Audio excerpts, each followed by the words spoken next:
నమస్కారం LTV news కి స్వాగతం ముందుగా బులెటిన్ హెడ్లైన్స్ టీడీపీ అధినేత చంద్రబాబుపై ముఖ్యమంత్రి వైఎస్ జగన్మోహన్ రెడ్డి ఫైర్ రాబోయే 5 ఏళ్లు భవిష్యత్తును నిర్ణయించేవే ఈ ఎన్నికలు అని వెల్లడి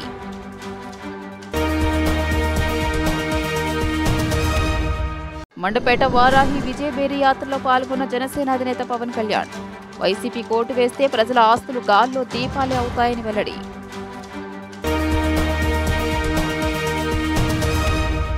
మంగళగిరి ఐటీ డేటా హబ్ ను సందర్శించిన heritage foods executive director Nara Brahmani ఆవకాయ పట్టాలన్నా ఐటీ కంపెనీ నడపాలన్నా మహిళలకే సాధ్యమని వ్యాఖ్య కుర్చీలు లాక్కోవడం వెన్నుపోటు పడవడం మోసం చేయడం మనుషుల్ని చంపేయడం ఇదే చంద్రబాబు రాజకీయమని అలాంటి చంద్రబాబుకి ఓటేయమని అడిగే అర్హత ఎక్కడ ఉందని ముఖ్యమంత్రి వైఎస్ జగన్మోహన్ రెడ్డి నిలదీశారు. బాబు అనుకుంటే వైఎస్ జగన్ చనిపోడు, జగన్ను ప్రజలే రక్షించుకుంటారు, దేవుడు రక్షించుకుంటాడని పేర్కొన్నారు. బొబ్బిలి మెయిన్ రోడ్ సెంటర్లో నిర్వహించిన రోడ్ షోలో పాల్గొని సీఎం వైఎస్ జగన్ ప్రసంగించారు. ఈ సందర్భంగా ఆయన మాట్లాడుతూ ఎన్నికల్లో వైఎస్ జగన్ కోటేస్తే పథకాల కొనసాగింపు ఉంటుంది అన్నారు. అదే పొరపాటున చంద్రబాబు కోటేస్తే పథకాల ముగింపు మళ్లీ మోసపోవడం ఖాయమని ఆరోపించారు. ఎన్నికలు ఎమ్మెల్యే ఎంపీలను ఎన్నుకునేందుకు వేసే ఓటు కాదు, ఈ ఓటుతో మీ తలరాతలు మారుతాయని అన్నారు. రాబోయే 5 ఏళ్ల భవిష్యత్తును నిర్ణయించేవే ఈ ఎన్నికలు, పథకాల కొనసాగింపును నిర్ణయించేవి ఈ ఎన్నికలని తెలియజేశారు. ఇదే చంద్రబాబును అడుగుతూ ఇది మీ అందరికీ కూడా చూపిస్తా ఉన్నా. ఇదేమిటో మీ అందరికీ గుర్తుందా? ఇది మీ అందరికీ గుర్తుందా? ఇది 2014లో ఇదే ముగ్గురి ఫోటోలతో ఇదే చంద్రబాబు సంతకంతో ముఖ్యమైన హామీలు అని అంటూ చంద్రబాబు ఈ పాంప్లెట్ మీ ప్రతి ఇంటికి కూడా పంపించాడు.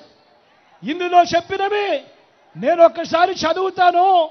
ఇందులో చెప్పినటివి ఒక్కటైనా జరిగిందా లేదా అన్నది నేను మిమ్మల్ని అడుగుతాను, మీరే సమాధానం చెప్పండి నేను అడుగుతా ఉన్నా. 2014లో ఇదే పెద్ద మనిషి చంద్రబాబు నాయుడు గారు అప్పట్లో ప్రతి ఇంటికి ఈ పాంప్లెట్ పంపించాడు. ఆయన సంతకం పెట్టి మరీ పంపించాడు, ముగ్గురి ఫోటోలతో పంపించాడు.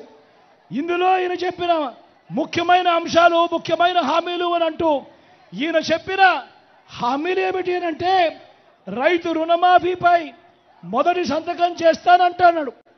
87,612 కోట్ల రూపాయలు రైతుల రుణమాఫీ జరిగిందా అని అడుగుతా ఉన్నాను మీ అందరితో కూడా. 2 చేతుల పైకి ముఖ్యమైన హామీలలో ఈ పెద్ద మనిషి చెబుతూ పొదుపు సంఘాల రుణాలన్నీ రద్దు చేస్తాను అని అన్నాడు ఈ పెద్ద మనిషి చంద్రబాబు. మరి నేను అడుగుతా ఉన్నా, ఇక్కడ ఉన్న వాళ్ళందరినీ కూడా 1000 మంది ఇక్కడ ఉన్నారు, మిమ్మల్ని అందరినీ అడుగుతా ఉన్నా, ₹1 అయినా పొదుపు సంఘాలకు సంబంధించిన అక్క చెల్లెమ్మలకు రూపాయి అయినా మాఫీ అయిందా అని అడుగుతా ఉన్నాను. వైసీపీ కోటేస్తే ప్రజల ఆస్తులు గాల్లో దీపాలే అవుతాయని జనసేన అధినేత పవన్ కళ్యాణ్ వ్యాఖ్యానించారు. మన ఆస్తి పత్రాలపై జగన్ హక్కు ఏంటి, ఈ విషయాన్ని ప్రజలు నిలదీయాలని పిలుపునిచ్చారు. భారత్ పాస్పోర్టుపై ప్రధాని మోదీ ఫోటో ఉండదని, ఏపీలో పట్టాదారు పాస్ పుస్తకాలపై జగన్ బొమ్మ ఎందుకని ప్రశ్నించారు. పట్టాదారు పాస్ పుస్తకాలపై ఏపీ ప్రభుత్వ రాజముద్ర ఉండాలని ఆయన స్పష్టం చేశారు. కోనసీమ జిల్లా మండపేటలో నిర్వహించిన వారాహి విజయబేరి సభకు జనసేనాని పవన్ కళ్యాణ్ హాజరయ్యారు. ఈ సందర్భంగా ఆయన ప్రసంగిస్తూ రాష్ట్ర ప్రజలకు జగన్ పాలన నుంచి విముక్తి కలిగించాలన్నదే తన బలమైన ఆకాంక్ష అని అన్నారు. గత 10 ఏళ్లుగా తనను అనేక ఇబ్బందులకు గురి చేశారని, ఎన్నో మాటలు అన్నారని తెలియజేశారు. ప్రజల కోసం ఎన్ని మాటలైనా భరిస్తానని, ప్రజా సంక్షేమం కోసం ఎన్ని ఇబ్బందులనైనా ఎదుర్కొంటానని స్పష్టం చేశారు. ఓటు చీలకూడదు, ప్రజలే గెలవాలి, వైసీపీ అవినీతి కోటను బద్దలు కొట్టాలి అనేదే తన లక్ష్యమని వివరించారు. ఈ ఎన్నికల ద్వారా జగన్ వైసీపీకి పొలిటికల్ హాలిడే ప్రకటించాలని పిలుపునిచ్చారు. నా ఆస్తి పత్రం మీద జగన్ ఫోటో ఎందుకు? నా పొలం దగ్గర నాకు రాళ్లు నీ ముఖంతో ఉన్న రాళ్లు ఎందుకు పాతాలి? భవిష్యత్తులో కనుక రేపు పొద్దున మీకు ఈ ల్యాండ్ గ్రాబింగ్ యాక్ట్ మీరు ఇంకొకసారి వైసీపీకి ఓటేస్తే మీ ఆస్తులు గాల్లో దీపం పెట్టినట్టే గుర్తుపెట్టుకోండి. నిజంగా చెప్తాను, సరదాగా చెప్పట్లా.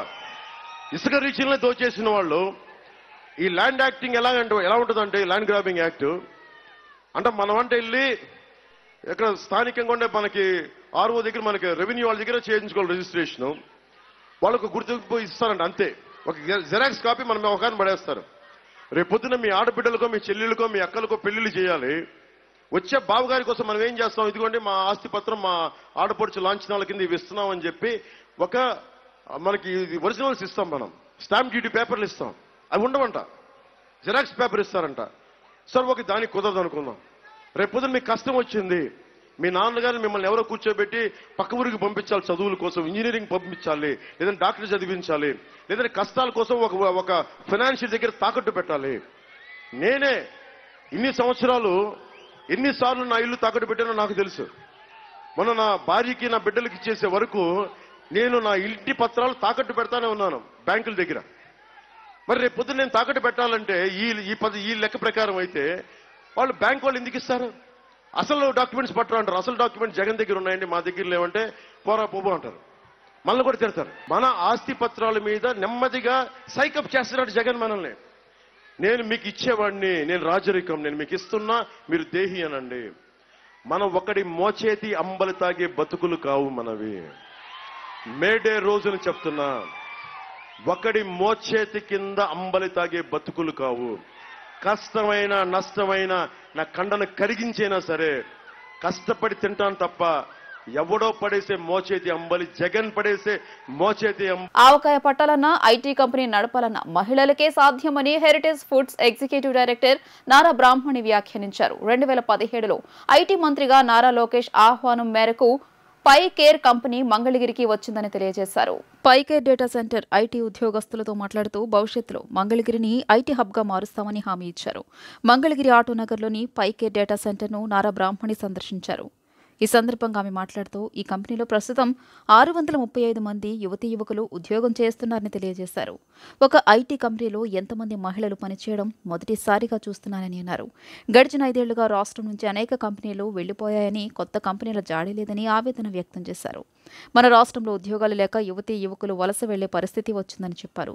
రాష్ట్రంలో మన ప్రభుత్వం అధికారంలోకి రాగానే నిరుద్యోగం అనే మాట వినబడకుండా రాబోయే కాలంలో పైకేర్ కంపెనీలో 10,000 మందికి ఉపాధి కల్పించే విధంగా కృషి చేద్దామని హామీ ఇచ్చారు. ఐటీ మినిస్టర్ అయ్యున్నప్పుడు పైకేర్ అనే కంపెనీని మంగళగిరికి తీసుకురావడం జరిగింది. ఏదైతే ఒక చాలా చిన్న ఆపరేషన్గా మొదలైందో ఈరోజు ఈ ఒక్క ఆఫీస్లోనే 600 గారు ఇక్కడ మంగళగిరిలో ఒక ఐటీ పార్క్ని శాంక్షన్ చేయించి వేరే కంపెనీస్ కూడా తీసుకురావడం జరిగింది.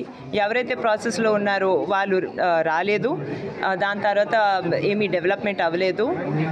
కానీ మన మంగళగిరిలో మనం ఎక్కువ కంపెనీస్ తీసుకురావాలనేది ఆయన ఆశయం. ప్రత్యేకంగా ఇలాంటి కంపెనీస్ అయితే మహిళల్ని ఎంకరేజ్ చేస్తాయి, వాళ్ళకు కూడా ఒక ఆదాయం వచ్చేటట్టు చేస్తాయి అనేది ఆయన కోరిక. So I'm really proud. పైకేర్ అనే కంపెనీ ఇక్కడ చాలా బాగా సక్సెస్ అయ్యి చాలా మంది మహిళలకి ఎంప్లాయ్మెంట్, ఒక గౌరవమైన జీవనోపాధి కల్పిస్తుందని. Many more will come going forward. వాళ్ళు చాలా బాధ్యతగా ఆలోచిస్తారు. అందుకే వాళ్ళ చుట్టూ ఉండే వాళ్ళని నేను ఎంకరేజ్ చేసేది ఏంటంటే, మీరు అందరినీ వాళ్ళ ఓటు హక్కుని వినియోగించమని తప్పకుండా చెప్పాలి. అదే కాకుండా మన భవిష్యత్ తరాలు బాగుపడాలంటే, మన ఆంధ్ర రాష్ట్రం బాగుపడాలంటే తప్పకుండా సరిగ్గా ఆలోచించి ఓటు వేయమని అందరికీ చెప్పాలి. ఓటమి భయంతోనే నారా లోకేష్ మంగళగిరిలో ప్రచారానికి దూరంగా ఉన్నారని వైఎస్ఆర్సీపీ ఎమ్మెల్యే అభ్యర్థి మురుగుడు లావణ్య ఆరోపించారు. జనమంతా జగనన్న పాలన వైపే మొగ్గు చూపుతున్నారని అన్నారు. పర్యటనలో ప్రజల నుంచి లభిస్తున్న ఆదరణ చూసి ఆనందంగా ఉందని వ్యాఖ్యానించారు. మంగళగిరి 4వ వార్డు ద్వారకానగర్ సెంటర్ నుండి వైఎస్ఆర్సీపీ ఎమ్మెల్యే అభ్యర్థి మురుగుడు లావణ్య పార్టీ ప్రచారాన్ని ప్రారంభించారు. ఈ కార్యక్రమంలో మాజీ శాసనసభ్యురాలు కాండ్రు కమల, ఆప్కో చైర్మన్ గంజి చిరంజీవి, పార్టీ నాయకులు, కార్యకర్తలు భారీ సంఖ్యలో పాల్గొన్నారు. ఈ సందర్భంగా వారు మాట్లాడుతూ పార్టీలో ఎలాంటి విభేదాలు లేవని, వైఎస్ఆర్సీపీ గెలిపే లక్ష్యంగా పనిచేస్తున్నామని స్పష్టం చేశారు.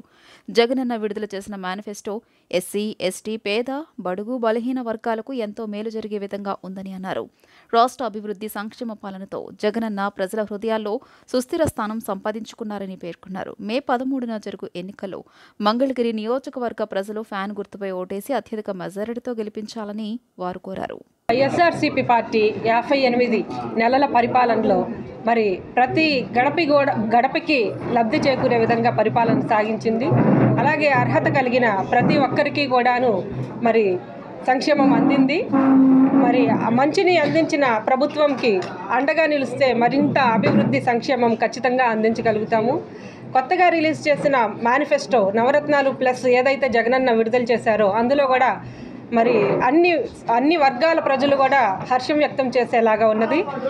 అలాగే ప్రతి నియోజకవర్గానికి కూడా నైపుణ్యాభివృద్ధి, ఉద్యోగ ఉపాధి అవకాశాలు కల్పించేటట్టు మరి మేనిఫెస్టో ఉన్నది. మరి మీరు అందరూ కూడా స్థానికంగా ఉన్న నాకు ఒక అవకాశం జగనన్న కల్పించారు కాబట్టి స్థానిక సమస్యలపై నేను ప్రతి గడప గడపకు వెళ్ళి పాదయాత్రలాగా చేసుకొని అవగాహన చేసుకొని నేను కూడా ఒక మేనిఫెస్టోని రిలీజ్ చేస్తాను. ఏవైతే సమస్యల్ని నేను నోట్ చేసుకున్నానో, ఎలా అయితే అభివృద్ధి చేయాలనుకుంటున్నానో అవన్నీ కూడా నేను కూడా ఒక మేనిఫెస్టోలో రిలీజ్ చేస్తాను. మరి లోకేష్ ఇప్పుడు స్థానికంగా ఉన్న మహిళ మీద పోటీ చేస్తున్నారు.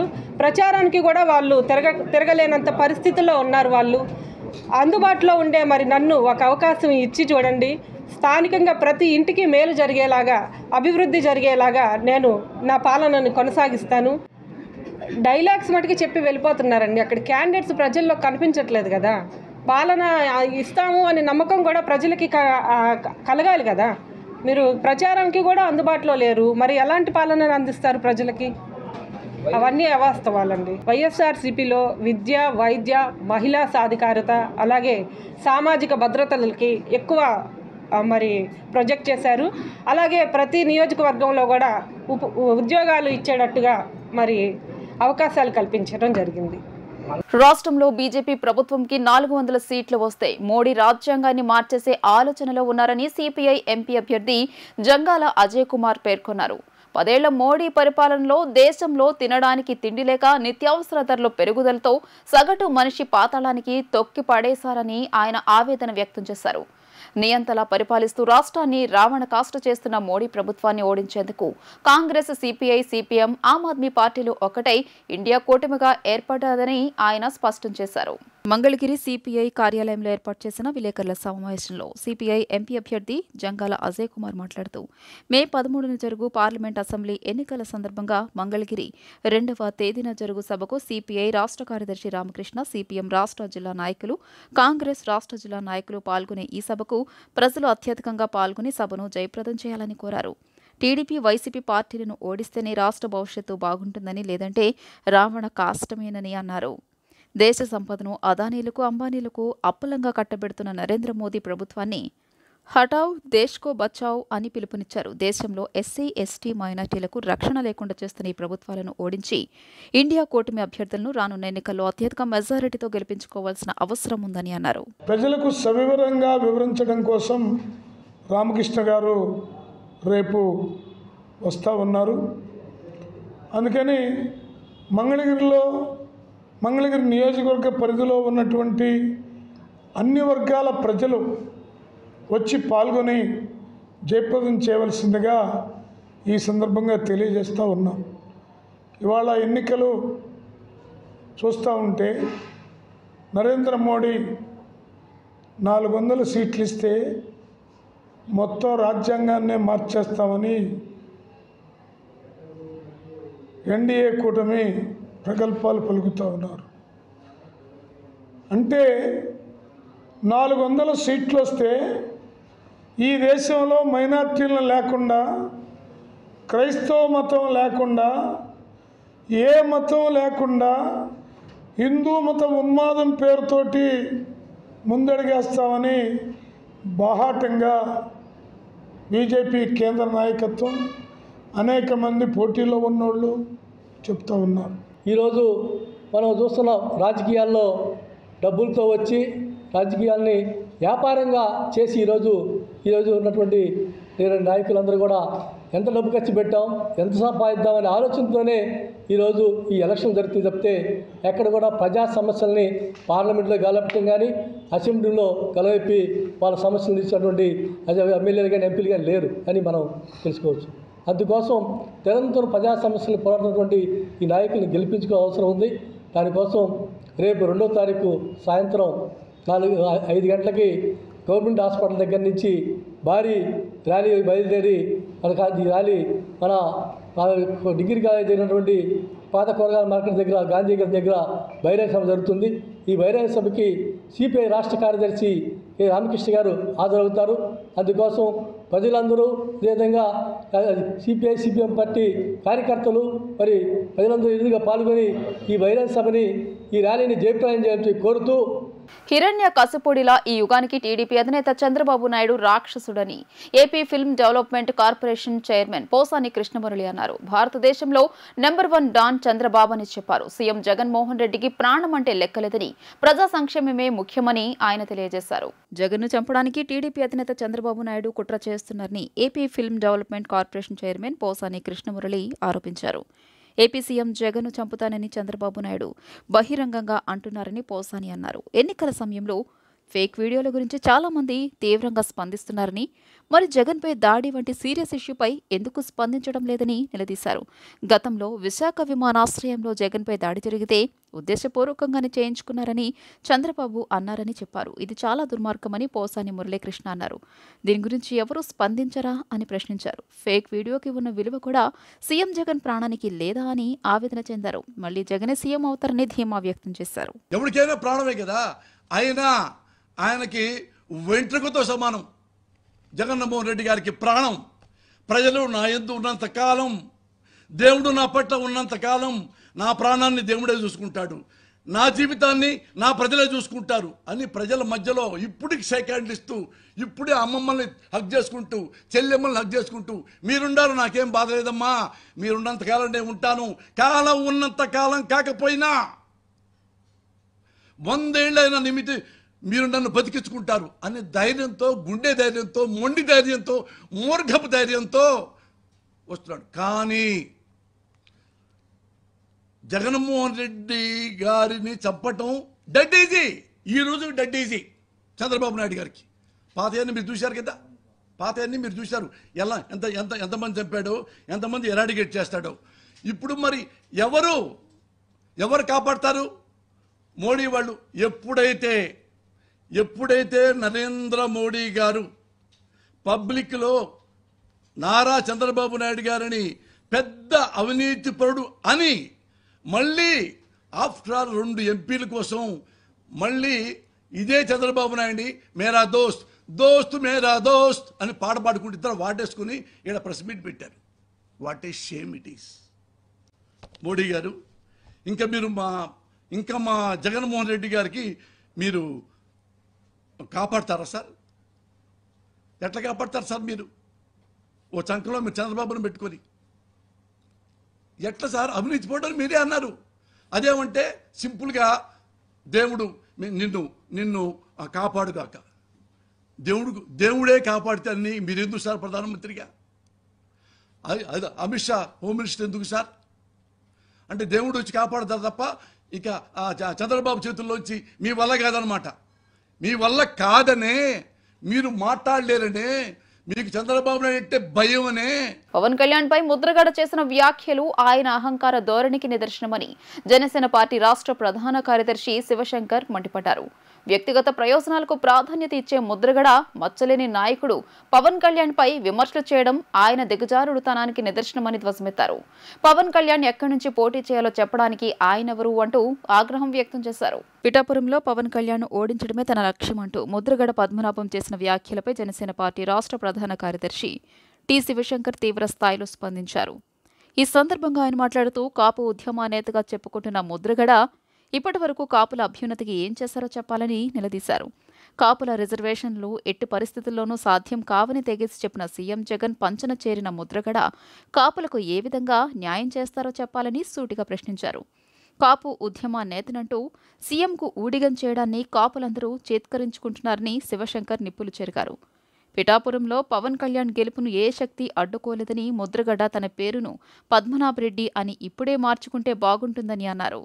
పవన్ కళ్యాణ్ తన ఇంటికి వచ్చి పిలిస్తే జనసేన పార్టీలో చేరతానని చెప్పిన ముద్రగడ జగన్ ఇంటికి వచ్చి ఆహ్వానించకపోయినా వెళ్లి వైసీపీలో చేరారని గుర్తు చేశారు. పవన్ ఎదుగుదల చూసి ఓర్వలేక ముద్రగడ పిచ్చికూతలు కూస్తున్నారు. అవాకులు చెవాకులు పేలడం మానుకోకపోతే ముద్రగడకు తగిన రీతిలో సమాధానమిస్తామంటూ ఆయన ఘాటుగా హెచ్చరించారు. మీరు ఎంత నీచ భాష వాడారో మీకు అర్థమవుతుందా? గంజాయి రాష్ట్రంలో ఎలాగ విలయతాండం చేస్తుంది, ఆంధ్రప్రదేశ్ గంజాయిలో ఏ రకంగా ఉంది అని మాట్లాడితే బ్లేడ్ బ్యాచీలు ఎలా స్వైర విహారం చేస్తున్నాయి ఆంధ్రప్రదేశ్లో అని పవన్ కళ్యాణ్ గారు మాట్లాడితే మీకు నొప్పి ఎందుకు వచ్చింది? గుమ్మడికాయలు దొంగంటే భుజాలు ఎందుకు తడుకుంటున్నావు?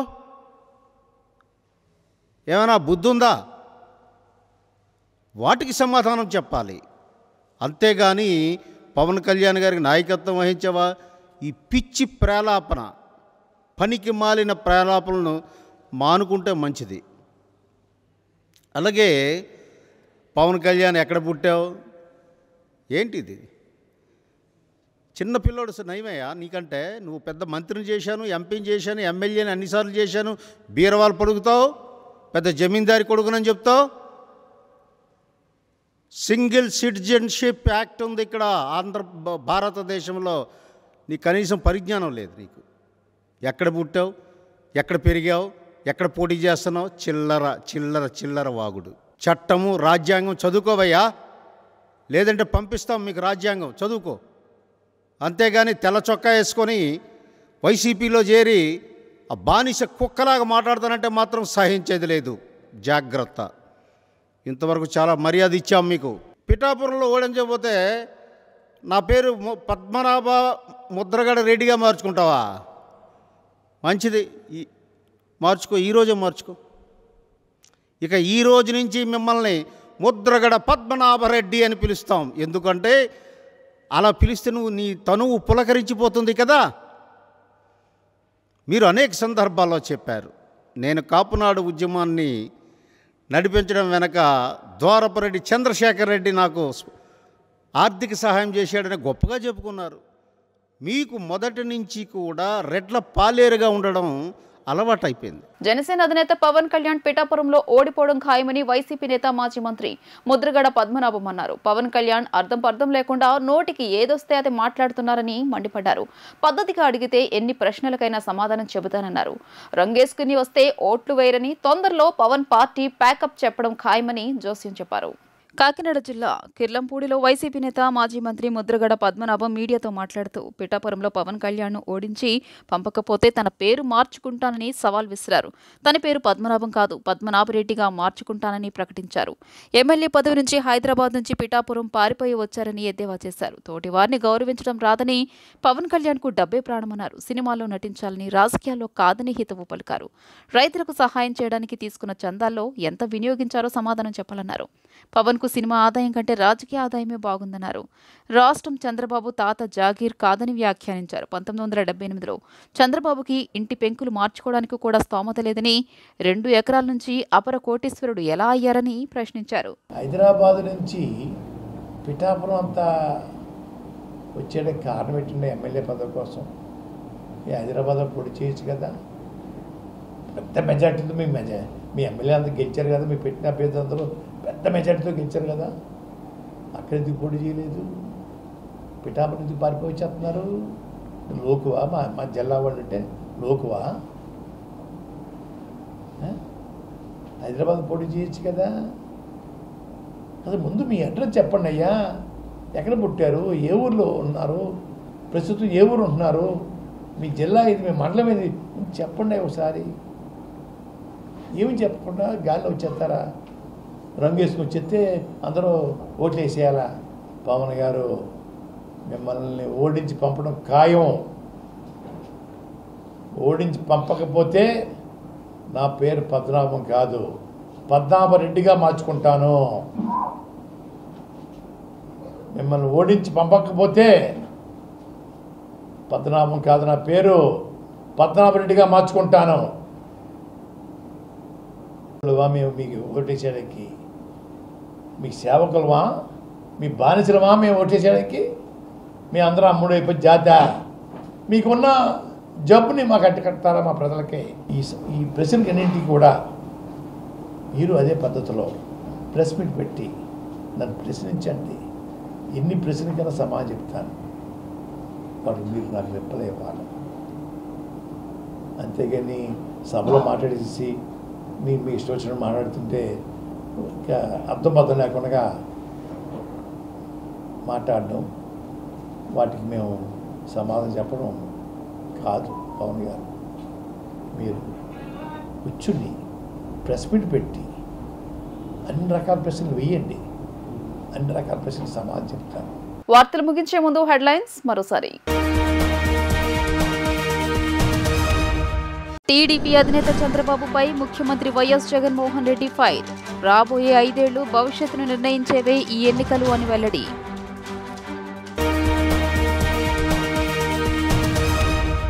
మండపేట వారాహి విజయబేరి యాత్రలో పాల్గొన్న జనసేన అధినేత పవన్ కళ్యాణ్.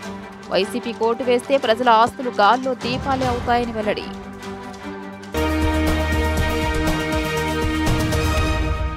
మంగళగిరి ఐటీ డేటా హబ్ను సందర్శించిన heritage foods executive director Nara Brahmani. ఆవకాయ పట్టాలన్నా ఐటీ కంపెనీ నడపాలన్నా మహిళలకే సాధ్యమని వ్యాఖ్య. ఈ వార్తలు ఇంతటితో సమాప్తం. నమస్కారం.